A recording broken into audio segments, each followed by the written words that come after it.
I've been really looking forward to talking to you, Matt, but I've also been dreading it. Why? Because I think you're going to make me cry. Oh, God, no. I'm certainly not here to do that. Something's gone badly wrong if you weep. I mean, you've gone through a horrible, horrible experience over the past. You're welling up already. I am. Well, because I like you. Thank you. I don't like to see people I like in pain, and you clearly have been over the past few months. And anyone who gets a cancer diagnosis, I think we all try and put ourselves in the position of when you're told the news, but I'm not sure it's actually possible to do. So tell us your story from when you first learned that you'd been diagnosed. How did you even think that something was wrong? Well, I'll try and tell it without making you or anyone cry, which is usually my objective when I perform or broadcast. But I was at the Edinburgh Festival in August, and I had terrible, what felt like sciatic pain in my left buttock, red hot nerve pain, and I couldn't sit down, I couldn't lie down. So I went to see a doctor in Edinburgh, got painkillers, but they said, get an MRI because you've probably just got a slipped disc that's pressing on the nerve. I get the results of this back after my final show, and I get told that it's cancer, but in the way that sometimes doctors struggle to say the C word, I was told it was a lesion and this type of thing. And it's unusual, a growth on the spine. And I was just thinking, well, this doesn't sound that bad. This is all right. It was not landing with me at all. And my wife, who works in oncology, just said, is it cancer? And the moment he said yes, I immediately felt like I'd been caught mucking about at school, that I hadn't taken this lesson seriously enough. So at that point, my stomach just dropped. But he told me crucial things, that he didn't think it was life-threatening, that it was slow growing. And I rationally, I think, clung on to those realities. I then met with a surgeon. This was all happening in Scotland, who said that he was happy to operate. Now, they thought it was a thing called a chordoma, which is a really rare form of sarcoma. Only 1 in a million people get it. And it turns out I caught mine very early. I'm lucky that it was just pressing on that nerve. That was what was causing the pain. So then I was back in London, and it was clear then that it was going to have to be surgery, possibly with radiotherapy. I was going to have the base of my spine removed. It would not go back in.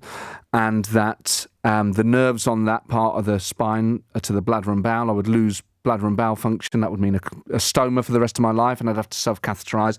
They were the things that I was slightly more repulsed and terrified by.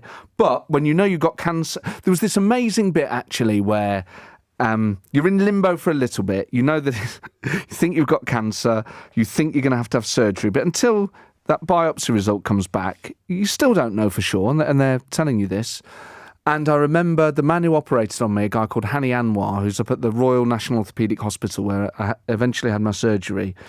There's a point where he said, we just actually don't know what cancer it is. It could have metastasized. At that point, I knew, I have a very little understanding of cancer. I knew that metastasized was bad. I knew that if this was secondary, it was bad. And the first thought I had was that actually, if my life ended soon, I didn't know what he was going to tell me. I didn't know if he was going to tell me I had a week or a year or whatever.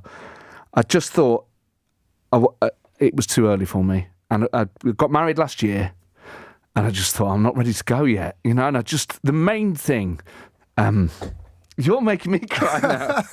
What a pair we are. The main thing was that I just wanted more time with my wife, and I just thought, this... I mean, you are a naturally optimistic person. Yeah. Well, I mean, I suppose if you're a comedian, okay, there are some comedians that are very miserable people, but you never have been. You've always, you've got this stage presence that just radiates positivity. But you must have had some pretty dark thoughts in that period. If you're forced to confront whether you're going to die quickly or not. And that was when it really, really became serious to me. Now, thankfully for me, it hasn't yet proven to be life-threateningly serious. So I had this amazing moment where he's telling me that I'm going to have it surgically removed. And it was a moment, I can't describe it any other than a moment of like physical and psychological unity, where it wasn't, what I would describe, it wasn't even like it was a thought. My body was very quickly telling me, very calmly, to do anything I could to live. Literally sacrifice anything. And at that point, I thought maybe it'd only be bladder and bowel. I was prepared to lose limbs and chunks of my body to stay alive. It wasn't even a choice. And it was taken totally calmly. So then when I reflect on that afterwards, the fact that I've had cancer, had the base of my spine removed, that I can still walk. I mean, I'm learning to walk again. I need sticks, but hopefully one day I'll be off them. The fact that I can even move my legs, having had major surgery in that part of the body, and I'm getting used to having a stoma and having to catheterise myself, which is nowhere near as terrifying as it sounds or I thought it was. I count myself very, very lucky. Very, very lucky indeed. And I was in hospital for 10 weeks. It was a long recovery. A lot of that time was spent in excruciating pain that was very hard to deal with. But really, apart from that, and I realise that's a heck of a caveat, I had a phenomenal time in there. I made brilliant friends. The nursing and the physio and the help that I received in that hospital is unlike any experience I've ever had in my life. And it made me, obviously, we're all grateful for the NHS, most of us. And I get slightly annoyed when people talk about loving it. But what I love about the NHS is it's the people in it.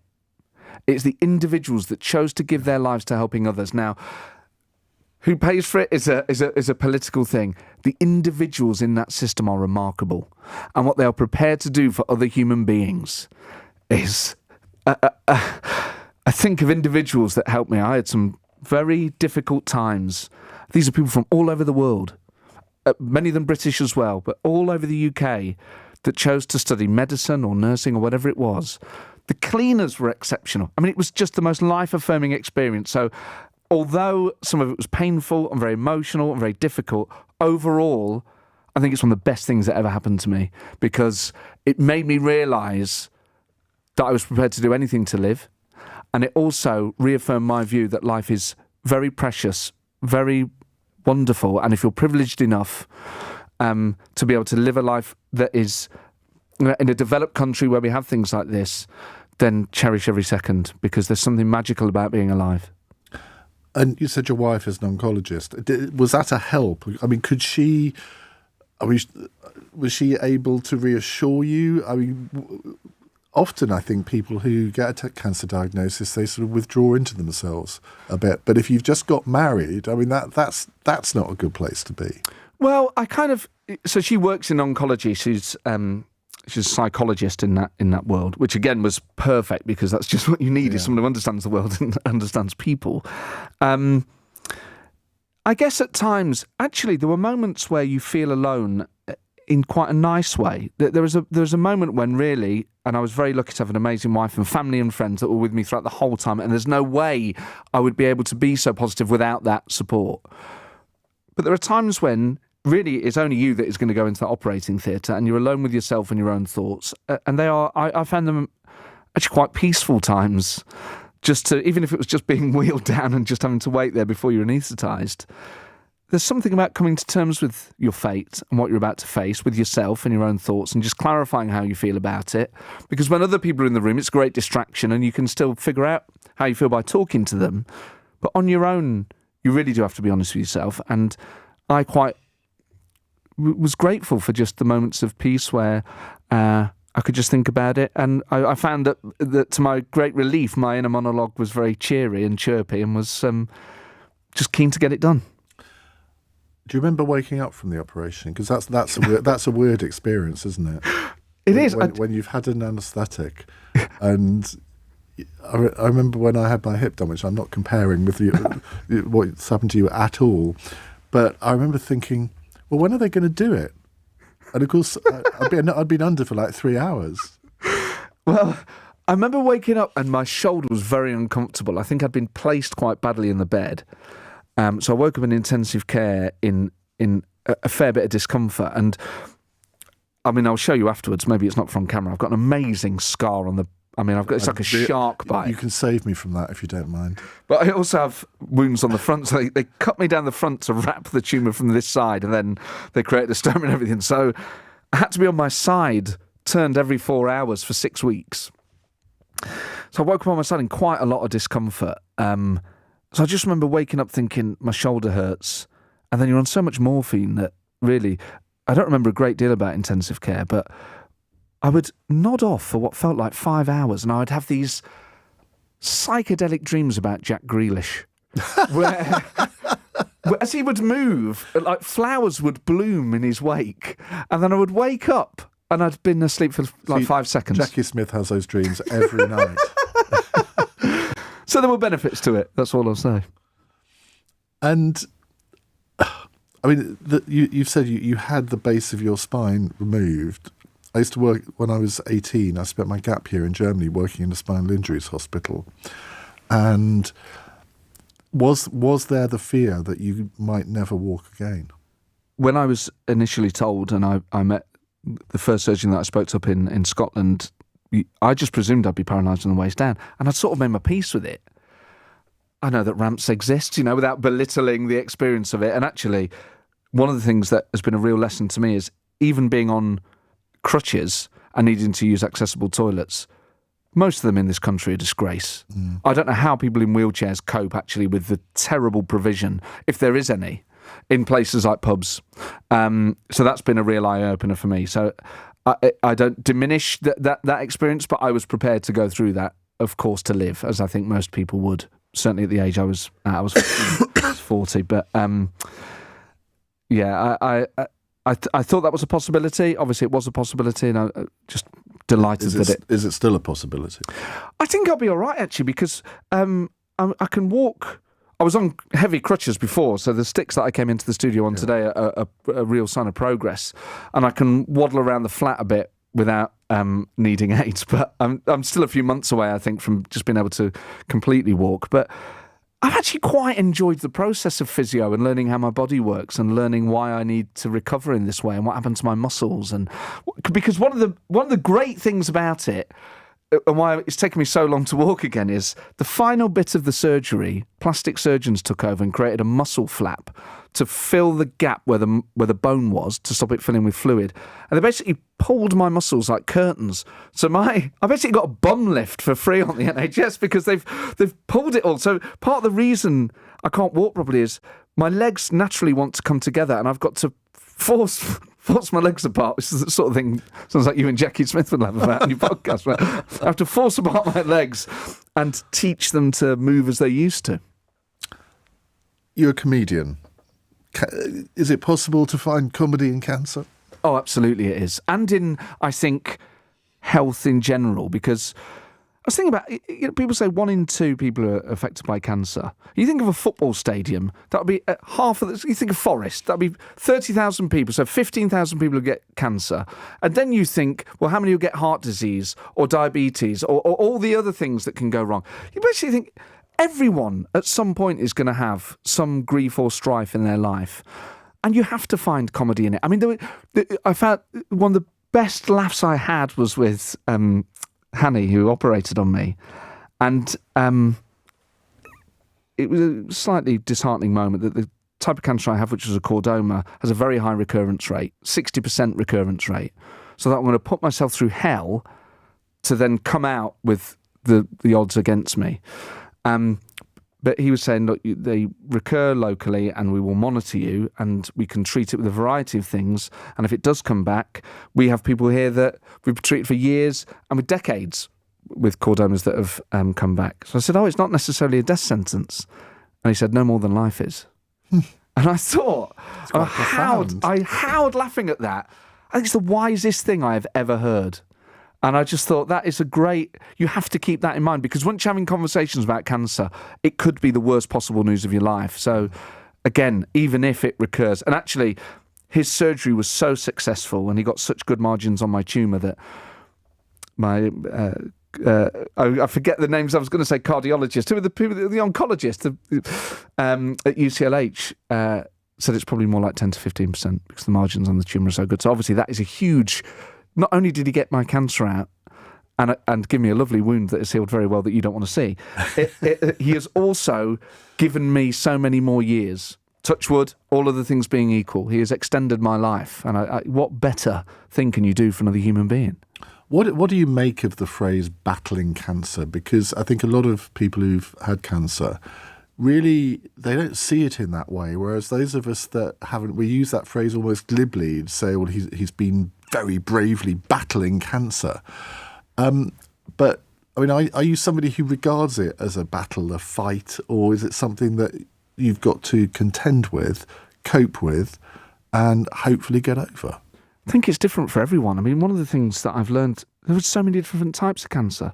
There are different types of breast cancer and lung. I didn't know this before I started, before I started hanging around with cancer, before I got it. I was only aware I had cancer for about maybe 6 weeks.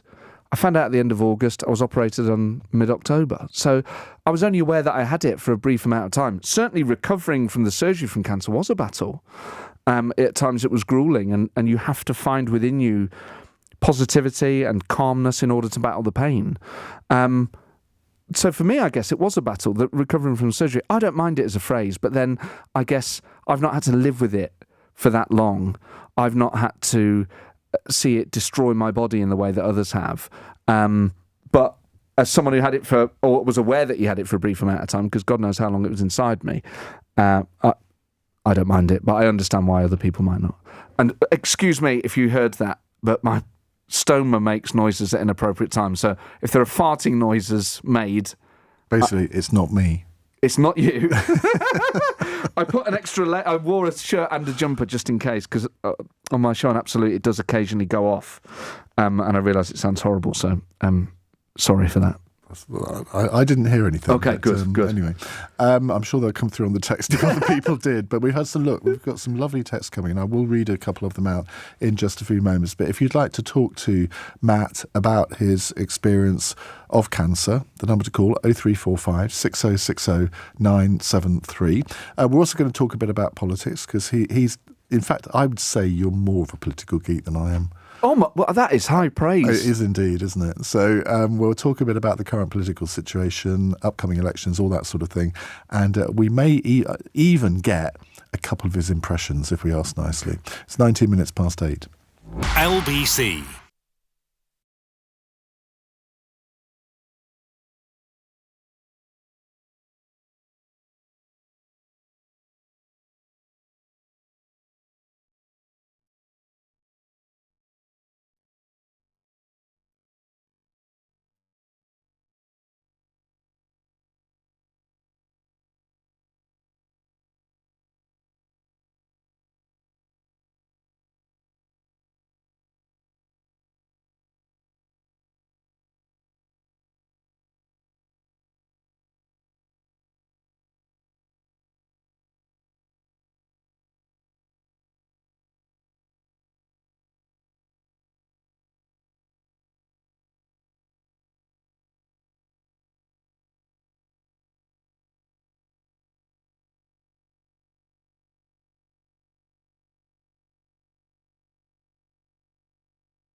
Iain Dale on LBC.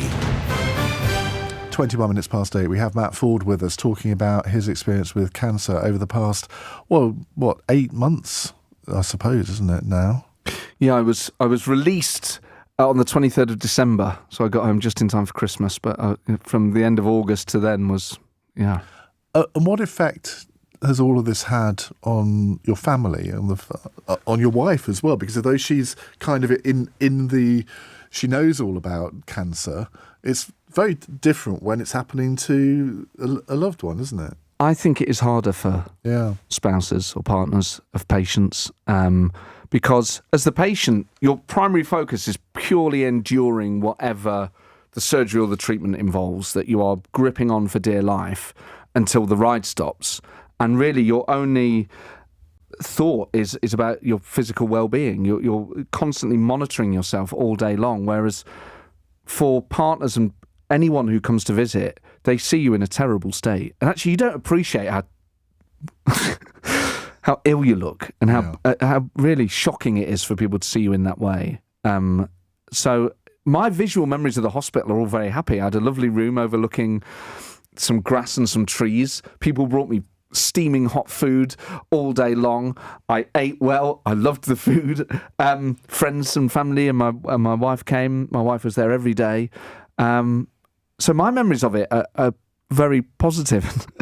Whereas hers, obviously, she saw her husband, she'd only married a few months prior to that, go through this, be told really life-shattering news. And I never had to see myself go through it. And I think that's what's more emotional, is watching someone you care about have to endure pain and fear. And again, you have all the stereotypes when you think, well, somebody's got cancer, so therefore, when you see them next, they're going to be sort of thin and emaciated, bald, whatever. There's all these stereotypes. You look just like yourself. Oh, well, thank you very much. Is that a compliment or not? Slightly less chubby, possibly. Oh, yes, I lost a few pounds in there. I've put a bit on since, and I'm trying to keep my weight broadly at what my discharge weight was, which is about 85 kilos. But yeah, I lost a bit of weight in there. And when do you mainly bone, I think. When do you think you'll get back to doing what you love doing? Stand up. Yeah. I think I'm planning to do the Edinburgh Festival this summer. You are? I am, yeah. So that is the plan, and I just think I have to give myself a deadline. I think it would be easy to just take it easy for a bit, and I have to listen to my body. I'm not going to do anything silly. Obviously, at the moment, I can't stand unaided, so I may have to do it on a stool or something. But I think I need to give myself that deadline to force myself to get back on the horse, really. Well, not a horse, that'd be terrible with a broken spine, but to get back to doing it. So my plan is Edinburgh is my goal, and I hopefully, I think I can deliver that on time and under budget. Well, I've got 2 slots left on my show, which I might think I should invite you to do. I would love to do it. Because you've got a real fan base at Edinburgh. Well, no, look, I've been doing it for the last 4 years, and I always come and see your show, and you're sitting in the audience, and they just love you. Oh, well, there's a lot of good people out there. Edinburgh's, I think, doing stand-up, and I'm sure you experience it when you do for the many live shows and when you... I can't do stand-up. But what I mean is the love of, when audience members come at you afterwards and they tell you that they like what you're doing, that's a lovely feeling, and a lot of people don't get that in their work, and I find it... Firstly, I find it creatively enriching. I think the deadline of having to take a show to the Edinburgh Festival and it be really good is a good pressure to have. But meeting people afterwards and... people being kind is a lovely side effect of it. I think we should take a couple of calls. I don't normally do this until after past, but I think given that we want to talk about politics a little bit later, let's do a couple of calls first. Let's go to Nick in Barnet. Nick, hello. Oh, good evening, Nick. And first of all, what a courageous chap you have with you. I had skin cancer. I've just got over it. Thank God. But what really annoys me, when I did have skin cancer, all my friends were very supportive, but you always get some idiot in a pub who thinks to know everything about it. So, it looks like you've only got about 6 months to live, Nick. I know all about this thing, and I'm afraid you've only got 6 months to live. Luckily, I'm like your colleague here, to be optimistic. I said, well, I will listen to the doctors. I will listen to the consultants. I had minor surgery to get some tumour, and I must admit the NHS were absolutely fantastic. So my only recommendation to everybody out there who's been diagnosed with any form of cancer is don't listen to anybody apart from the guys in the NHS and the consultants who know what they're saying, who know what they're doing. Because you always get some idiot in a pub who I don't know. My mate died of skin cancer, and it looks like you're going to die of skin cancer too. Ha ha ha, and all that. Don't listen to them. Listen to the consultants. Listen to the people who know what they're doing. Be optimistic, like I did, and I got over skin cancer. I'm a very, very keen hiker. I need to wait another couple of months before my legs is all sorted out before I can start hiking again. And I'm looking forward to do it. Well, That's my only thing about my experience, Ian, be honest with you. Well, Nick, thank you for telling us yours. Matt, do you want to say anything? Yeah, I think he's absolutely right. And also, sometimes people are... That guy, I would drink in a different pub if I was Nick. Sounds like the locals Do people are really terrible. do that? I mean... Sounds awful, whoever that guy is. Yeah. But even people being well-meaning, it's not necessarily that helpful. But so, you need to do this particular exercise. Just listen. Nick is absolutely right. Listen to the doctors. And also, I had no desire to Google it. There was no danger of me Googling it whatsoever. I've Googled it since because I'm interested in what happened to me. But until I was discharged and was fit enough to leave, I didn't want to know anything about it. The one thing I would say about the group of people I wish I could have spoken to, and in the end, it was a friend that was able to do this for me, and I've actually thought about setting something up, is I think it would be helpful to talk to people who've experienced what you've experienced. And it doesn't necessarily have to be the same operation, although that I think would be helpful. I really struggled with nerve pain because of my operation. And for 3 weeks, I was it was just relentless permanent pain, day and night. I couldn't sleep. They were chucking everything at it. And there was nothing left that medicine could do. I was having to practice mindfulness to try and bring the pain down. It was absolutely soul-destroying. And I was waking up every morning weeping. I was just completely broken by it. And I was terrified that somehow this was going to change my personality. I didn't want to become a sad person. I certainly didn't want to live with chronic pain for the rest of my life. It was murder. But it must have gone through your mind that that's what could happen. I mean, if it had gone on for so long. Oh, absolutely. And the doctors are saying, they constantly get me in the MRI machine. They're saying, look, there's nothing that is showing up on the scans that suggests this is going to last. It's just that nerve pain can take a while to come down. I really wanted to talk to someone who'd experienced nerve pain. I know a lot of people in football. And in the end, it was a friend of mine, Sean Dyche, rang me and said he'd had problems with his back. He'd had terrible nerve pain in his legs. And he said 8 weeks is the time that apparently in which this pain comes down. Literally 8 weeks to the day after my operation, I was able to stand up and walk again. And very, very baby steps. So, and it wasn't as if... Just imagining hearing Sean Dyche's voice down the phone thinking, is he going to cheer me up? 8 weeks, you got 8 weeks. But that, just knowing that someone had been through it and that they were saying you will get there, that carries so much more weight, actually. Yeah. And I think there should be some sort of directory that patients can have. And I would sign up to it. And it might be the operation I had, it might be the cancer I had, it might be the nerve pain issue. But I would happily talk to other patients who'd suffered from those things through some sort of directory. So it's something that I'm looking to set up, is that, because I think that actually would be very, very helpful. As a patient, I want to listen to the experts, but the voice of bitter experience is also something that can be very helpful, I think. Well, we'll take a couple of more calls in a moment, and then we'll have a little bit of a political chat as well. You're listening to LBC. I'm Iain Dale. It's 8:30. Time for the news headlines with Darryl Jackson. Joe Biden's told the Israeli Prime Minister that the future US support for the war in Gaza will depend on steps to protect civilians. The US president's demanded concrete measures to address humanitarian suffering and the safety of aid workers. The man who masterminded an armed robbery which ended in a police officer being shot dead has been found guilty of her murder. Piran Ditta Khan fled to Pakistan after killing PC Sharon Beshanivsky when she interrupted a raid in Bradford nearly 2 decades ago. And train drivers at LNER have announced they're going to take more strike action over the weekend of the London Marathon. ASLEF members will walk out on Saturday, the 20th of April. LBC weather: rain pushing north-eastwards tonight, reaching Scotland by dawn. Blustery showers further south and a low of -2. This is LBC.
Leading Britain's conversation. Iain Dale. Tweet at LBC.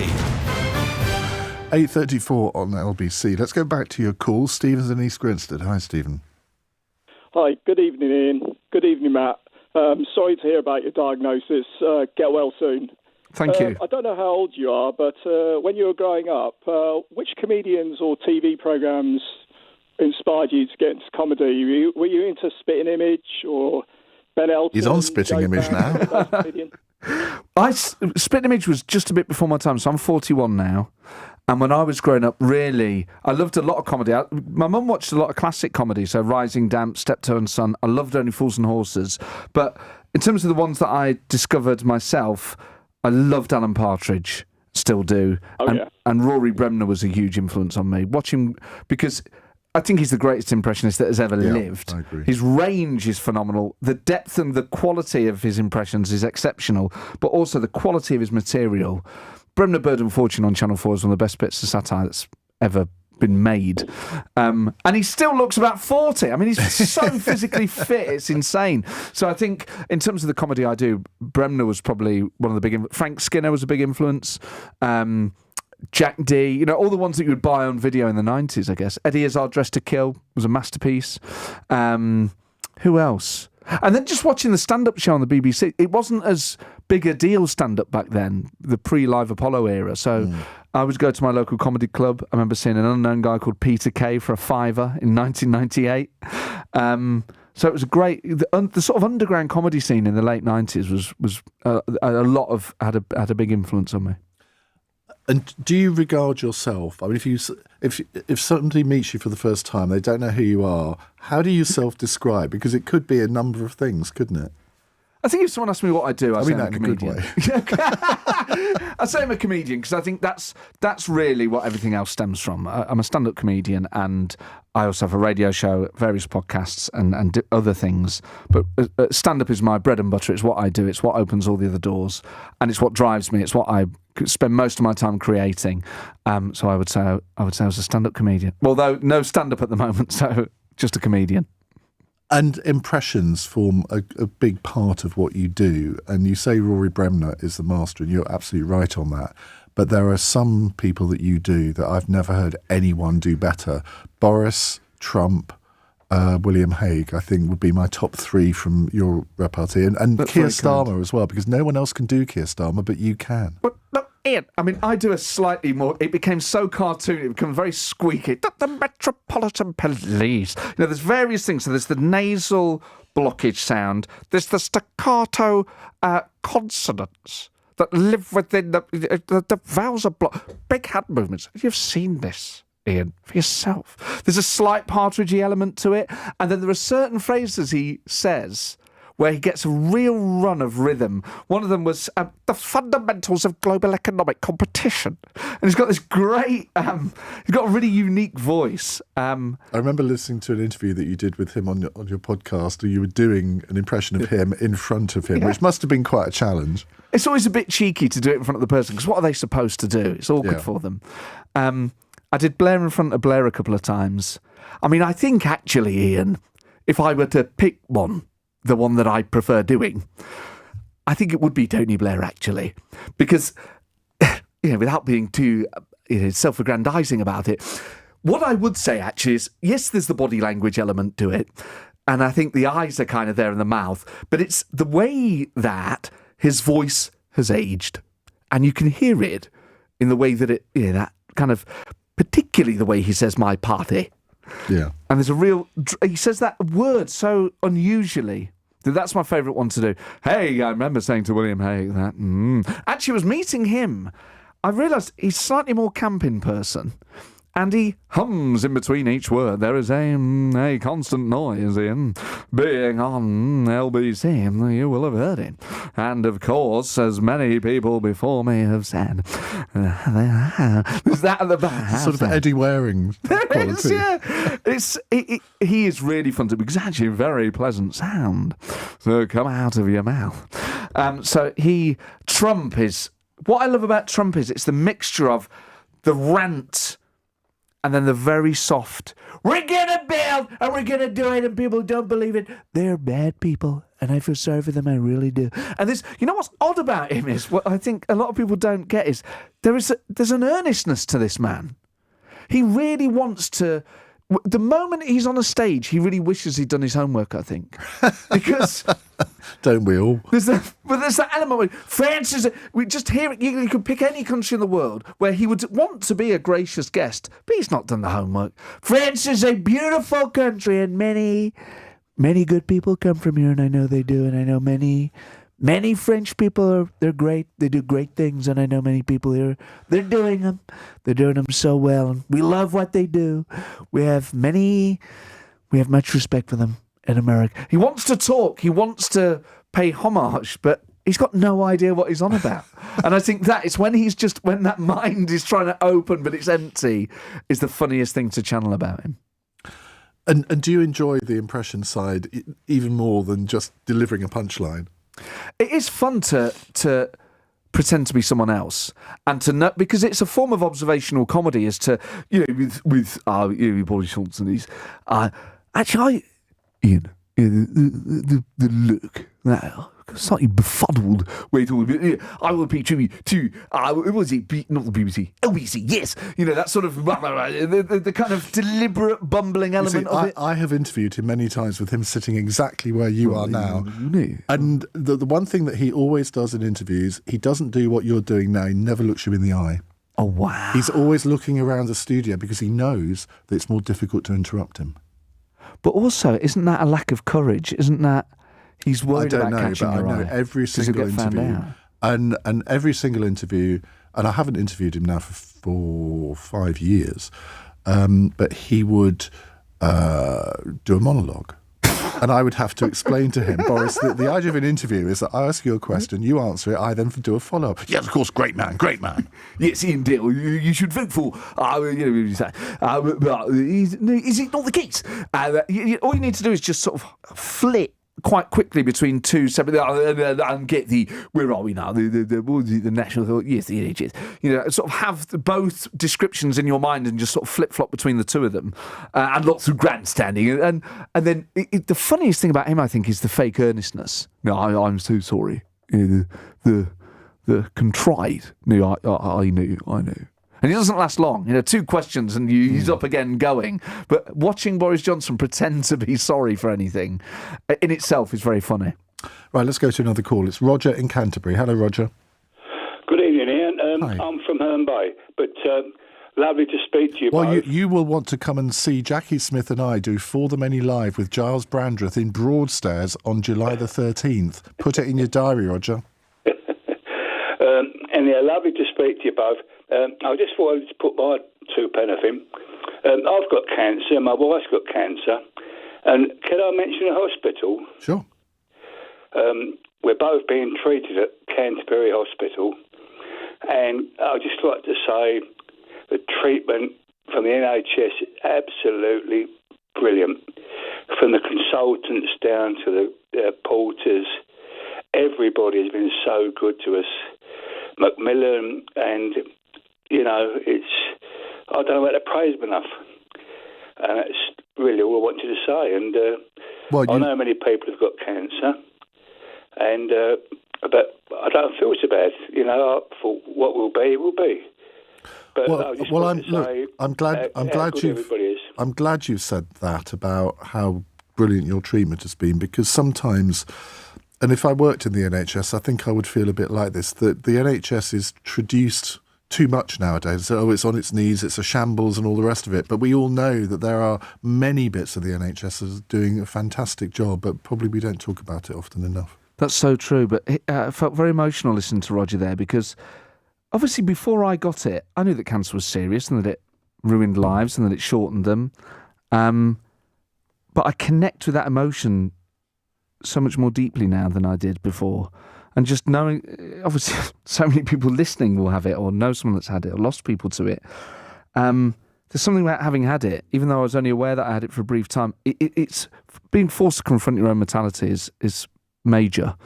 And I connect with that feeling whenever anyone like Roger says, that they've got it or that they've had it. Because I know how he's felt. I just hope his life isn't shortened by it, that he has many more happy years ahead. Indeed. Let's go to Tricia in Camden. Hi, Tricia. Oh, hi. I love your programme and also like Jackie Smith as well. And it's wonderful. So you love me, but you just like her. That's the way it should be. Oh, well, you see, I know you more because I listen to you more. You're saying all the right things, Tricia. My son used to like you. Unfortunately, my son Alex passed from prostate cancer nearly 3 years ago after fighting. But it was wonderful to hear. I know it's a terrible diagnosis for Matt, but to hear his attitude, and it kind of put things in perspective about my son, how he fought and he helped other people, and the way he dealt with his diagnosis was wonderful. And it actually gave me, I'm a little bit tearful now, but I'm so pleased that Matt, you got through it, and hope he continues to do so. Thank you. And he's good for comedian as well, which is so positive.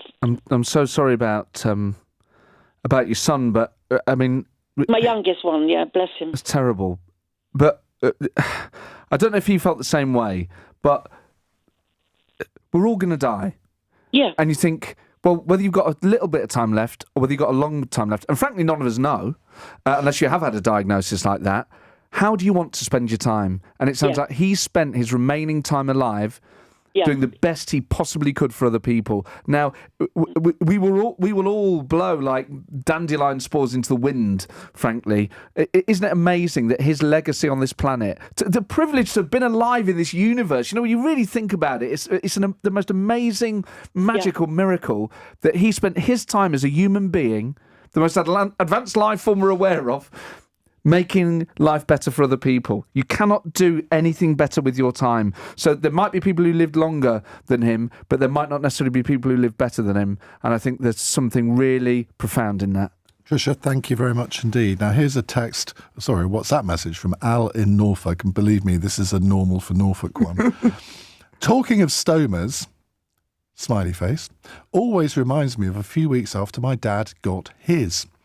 When he passed wind, it filled up like a balloon. One day he came back from the loo giggling. Out of curiosity, he'd flicked his lighter as he opened the bag. Cue a flash of flame and some singed belly thigh hairs. He only did it the once. Then got charcoal filters. I'm not going to read the last bit. Okay. Well, charcoal filters are a good idea because they do filter out the smell. If you get windy, your bag fills up. Don't ignite any sort of gas would be my lesson for life. Certainly not if it's stuck to your belly. That is the one lesson that we will take from this hour with Matt Forde. It's 8:46. LBC.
This is LBC with Iain Dale. Call 0345 6060 973.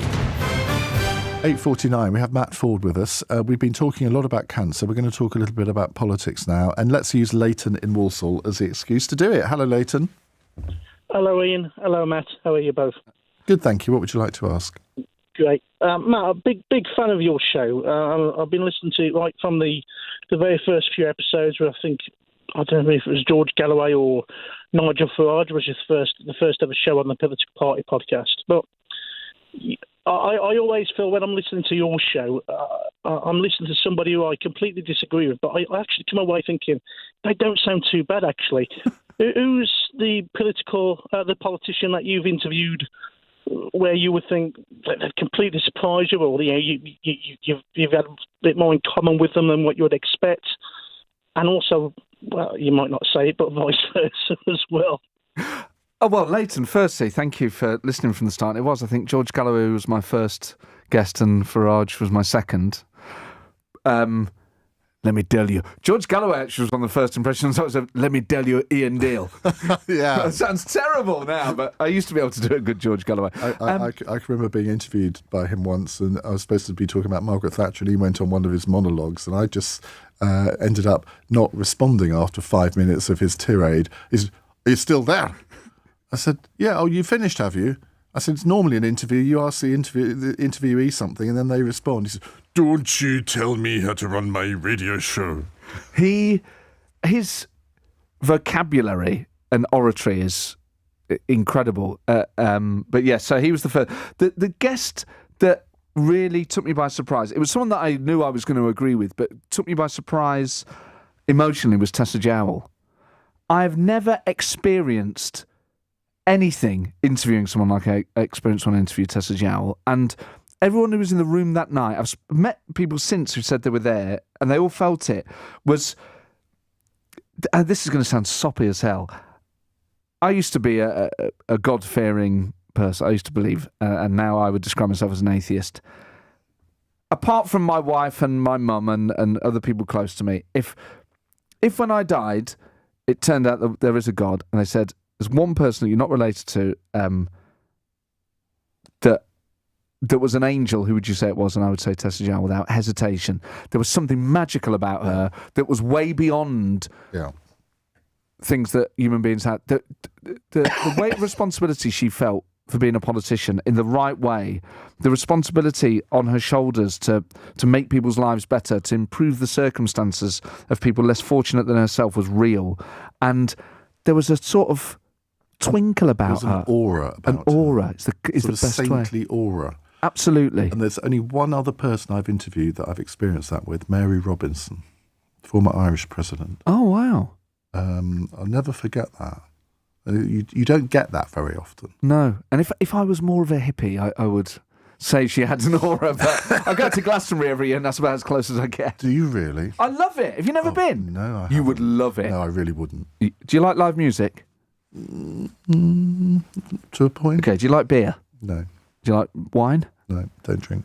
Okay, hard drugs. No, never done a drug in my life. Okay, maybe it's not the scene for you. Do you like, they've got healing fields there. Do you like druids? Oh, no, I don't like any of that sort of thing. Okay, do you like having fun? Do you like being happy? Yes, but I can't imagine myself being happy at Glastonbury. I think you'd be surprised. Unless, well, I was going to say unless Debbie Harry was playing, but I did watch her last year and totally out of tune. I was there last year. I loved it. Did you? I mean, I had 6 or 7 pints in by the time she came. Anyway, should we move on to another question? Yes. Let's go to David in Southend. David, hi. Hello, Ian. Hello, Matt. Hello. I'm sad to hear about what's happened to you, but I'm really glad that it's all working out. Thank you. Now, I've walked into the kitchen this evening. I don't listen to LBC of an evening. Well, shame on you, David. Shame on you. First-time caller, though, and it's only because of Matt, obviously. And now, nothing to do with me, obviously. But what I wanted to ask you, I've seen you a couple of times at Southend. I've seen you in London, and I think you're an amazing artist, an amazing comedian. And all the listeners out there, if they've not seen you, they should go to see you because you're excellent. But the question I want to ask you is, can you remember one evening in Southend when you said to one gentleman, being me, "What's your name? What's your name?" And you got me to repeat my name. Can you remember that? Or is it gone from your voice? He's looking a bit mystified. Was it at the Dixon studio? No, It but was. It was. and the clue is in the Dixon. Go on, David. Go on. Go on. I like it. What's your surname? Glasscock. Do you remember that? Yeah, I do. Yeah. Oh, my word. Does it take you back there? It does. It must be about 3 or 4 years ago, mustn't it? Maybe even more. Yeah, maybe even more, yeah. I think it was Yeah. maybe before COVID. So, it was before COVID, yes. I love doing Southend. Brilliant chips. I love doing that gig, getting some chips. Oh, man. Well, Well, David, you have to be now back. discovered the error of your ways, and you will now be a regular listener, won't you? Because if you hadn't listened tonight, you wouldn't have been able to talk about... Yeah. Dave's in Brittany in northwest France. Hello, Dave. Hi, Ian. Hi. Just on the comedy thing, I've not had the pleasure of encountering Matt's comedy, but I would say that you and Jackie are my second favourite comedy act after Nick Abbott in the podcast. I take that as high praise. Nick just picked you to the post, I'm afraid. I was the guy who was stuck in Cherbourg in lockdown. I remember 9 you. weeks Were you on a yacht. barge or something? Yeah, a yacht. I Yeah. was on a yacht. Yep, Yeah, I remember. A yacht that 40-year-old yacht that I just bought and sailed across the channel and got stuck there for 9 weeks because I had a depleted immune system. Why was that? Because I've been treated for blood cancers. So I've been on that journey, Matt, and I must say the thing that I wanted to say tonight is that my journey wasn't quite as positive as yours. It was in terms of the treatment and the 6 months that I was on induction chemo followed by a stem cell transplant went quite well, actually, because I had a goal. I had something that I had to do. I had something I had to reach for, something that I had to defeat. The aftermath, the years afterwards, were awful. Not because of my health. My physical health steadily improved, but my mental health tanked completely. And my marriage failed. As a result, I am now 4 years separated, not quite yet divorced, hoping to be divorced in the next few months. But it was a real blooming challenge. And I was so lucky that I had built a business with two fabulous business partners who just stepped in and took over and said, you worry about getting yourself better. Don't worry about anything at all. We'll look after you. I was really, really fortunate. And there must be countless people out there in their thousands who go through cancer treatment and are not as lucky as me to have that support network to kind of lift them up. So not every journey is quite as positive. I'm not just talking about the physical attributes, but the mental knock it gives you can be utterly debilitating. That was something that was on my mind the whole time. Particularly I thought how hellish this would be to go through this on your own, for whatever reason.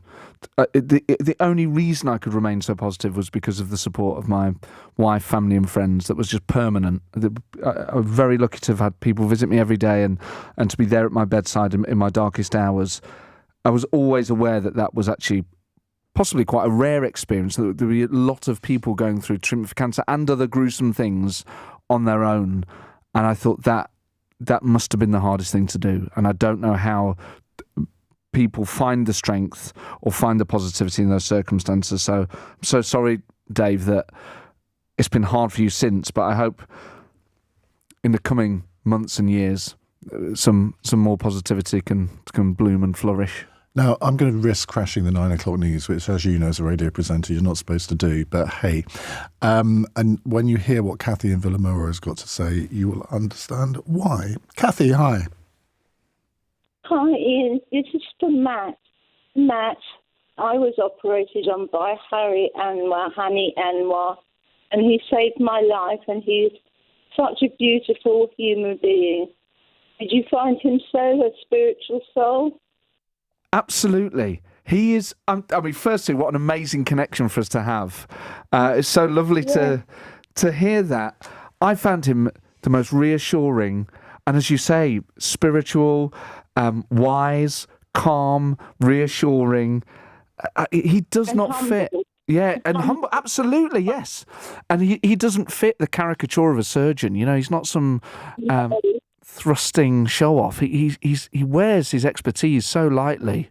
I'm so pleased to hear that you've been operated on him by him as well.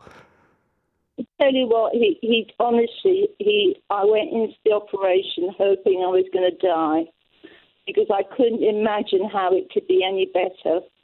I had severe arthritis of the spine. I was all hunched up like a hunchback of Notre Dame. And he straightened me out. And as I say, this is 15 months away now. But he deserves so much. And all these wonderful surgeons, they go sort of unpraised, don't they? They do, and it's Except you, having mentioning it to him tonight, I thought I've got to try and get through. And you did, Kathy, and thank you very much for your call. A couple of texts before we finish. Matt's story and the way you're both telling it has really stopped me in my tracks this evening. Amazing radio, thank you, says somebody else. Adam says, good to hear Matt Forde tonight. I wish him well and look forward to many more editions of the Political Party podcast. I too have a lot to thank the Royal National Hospital at Stanmore for. They are amazing people. And finally, someone says here, is that Michael Caine you've got with you this evening? You don't sound a bit like Michael Caine. Well, I mean, he is the most not a lot of people know that. Oh, it's sort of ironic that he's the most impersonated man and I didn't even do it. No, quite. Well, we could go on for another hour, but I think we better let you go because we do have another important subject to cover. Matt, thank you very much indeed. If you want to hear more of Matt, you can do so on his political party podcast, and maybe even come and see him in Edinburgh if we manage to sort that out in August. Thank you very much. Cheers, Ian. Now, in the next hour, the NHS is unable to keep up with what's called an avalanche of demand for ADHD and autism assessments, with waiting lists up 5-fold since before the pandemic. How is that even possible? Analysis for the Nuffield Trust think tank shows that in December, a record 172,000 patients were waiting for a specialist assessment